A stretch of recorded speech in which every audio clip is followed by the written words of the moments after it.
বিসমিল্লাহির রহমানির রহিম। পরম করুণাময় ও অসীম দয়ালু আল্লাহর নামে শুরু করছি। আল্লাহর রহমতে অপারেশন ট্রু প্রমিস 4-এর 66তম ধাপ সফলভাবে তেল আবিবের কেন্দ্র ও মধ্যপ্রাচ্যের মার্কিন ঘাঁটিতে আঘাত এনেছে। আমরা এই অভিযানের নাম দিয়েছিলাম তার ওপর শান্তি বর্ষিত হোক, যেখানে খোরাসাম, খাইবার, কিয়াম, জুলফিকার নামক মধ্যম সারির মিসাইলগুলোতে কঠিন ও তরল উভয় ধরনের জ্বালানি ব্যবহার করা হয়েছিল। আল্লাহর কৃপায় আমরা এই ধাপের হামলায় পশ্চিম জেরুজালেম, হাফিয়া ও আল জাফরে আঘাত হানতে সক্ষম হয়েছি। আপনারা জানেন, সকলের দোয়া ও আল্লাহর রহমতে অপারেশন ট্রু প্রমিসের 66 ধাপের পর 67তম ধাপটি আইআরজিসির প্রয়াত মুখপাত্র মোহাম্মদ নাইমি ও তার শহীদ ভাইদের উৎসর্গ করা হয়েছিল। সেটিও সফলভাবে আঘাত হানতে সক্ষম হয়েছে।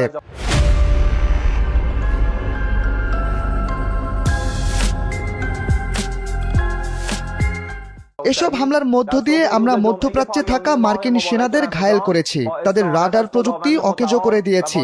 এই অঞ্চলে থাকা তাদের সামরিক বাহিনীর মূল ভিত্তির উপর আমরা বৃষ্টির মতো ড্রোন হামলা চালিয়েছি। হামলার এই অংশে আমরা মধ্যপ্রাচ্যের আলী সালেম বেসের ড্রোন উৎক্ষেপণ সিস্টেম, যুদ্ধ বিমানের কারখানা ও হেলিকপ্টার সংরক্ষণের আস্তানা গুড়িয়ে দিয়েছি। এছাড়া ইসরায়েলের স্যাটেলাইট, রাডার, আকাশ প্রতিরক্ষার উপর জোর আঘাত হেনেছি।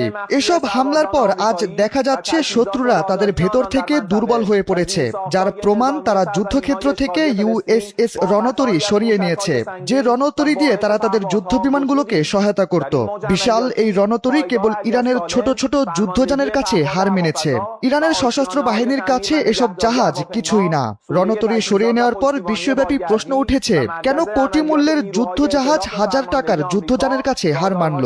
যাই হোক, ঠিক একই পরিণতি হতে চলেছে মার্কিন আরেকটি রণতরী আব্রাহাম লিঙ্কনের ওপর, যেটি এখন ভারত সাগরে অবস্থান করছে। ইরানের যোদ্ধারা তাদের উপর প্রবল আঘাত করার জন্য অপেক্ষা করছে। আমরা হারতে আসিনি, আল্লাহ আমাদের হারার পথ বন্ধ করে দিয়েছেন। আপনারা কি দেখেছেন, যুক্তরাষ্ট্র সামনে এখন দুটি পথ, আর দুটি আমাদের জন্য ভালো। একটা পথ হলো শহীদ ও অমর হওয়ার, এবং আরেকটি হলো বিজয়ের। و دیگری راه پیروزی که هر دو برای ما پیروزی به حساب می آید.